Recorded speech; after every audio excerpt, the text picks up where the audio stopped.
Chapter 4. Good morning. It's 4:52 a.m. and I'm very glad to be conscious when nobody else is conscious. To get to this point where I am the sole node of wakefulness at the heart of the sleeping world takes a fair amount of preparatory work. I have to get out of bed carefully so as not to wake Claire, and I have to put on my bathrobe. I have to cinch snug the flannel sash and come downstairs by the front stairs so as not to wake my son, whose bedroom is at the top of the back stairs. And I have to make coffee.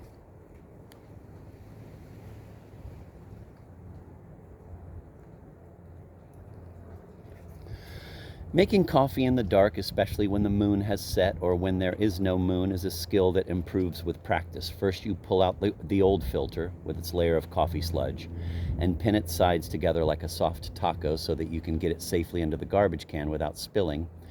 And then you rinse out the filter basket and the carafe, taking special care to clean the little hole in the plastic top of the carafe, which is like the hole in the top of a baby's head where the coffee tinkles down from the basket and into the baby's brain. And you stretch the fluted mass of paper filters so that your fingers can feel and take hold of one layer, a sensation similar to turning the pages of an 18th century book. And you settle the filter in the basket so that none of its sides are likely to flop over, allowing the water to flow around the coffee without drawing out its liquor. When in darkness you scoop new coffee into the new filter, the danger is that the coffee will, unbeknownst to you, stay stuck in the scooper and that you will think you are pouring in scoop after scoop when in fact nothing is going in. Today, to be sure, I poked my finger into the mound in the filter until I crunched bottom. I felt the coffee grains go past my first knuckle and a little way to the second, but I added another scoop to be sure.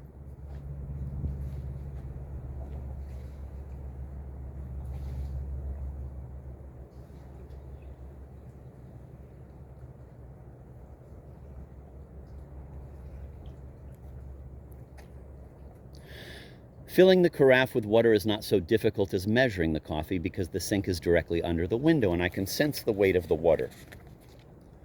But when I pour the water into the top of the coffee maker, sometimes some streams out and down the sides and onto the counter. But who cares? It's just water. It'll be dry by the time there's light.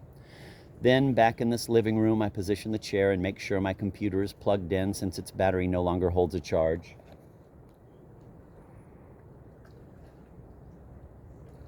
I bought it for $250 from a used computer store several weeks ago. Once it was the sleekest and most desirable of black laptops.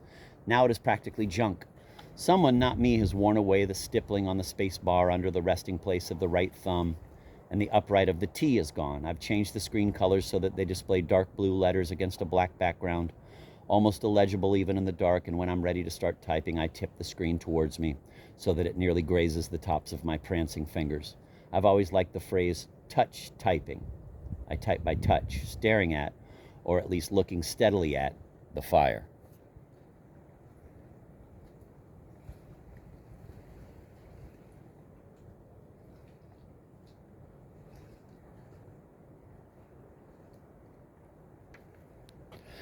When I lit the fire this morning, a pompadour styling of flame came forward from underneath and swooped back around a half-detached piece of bark. Right now there is one flame near the front that has a purple underpainting, but a strong opacity of yellows and oranges and whites. It is flapping like one of those pennants that used to be strung around used car lots. You don't see those so much anymore. Multicolored vinyl triangular flags on cords that hopeful sales managers hung from pole to pole to offer a sense of carnival.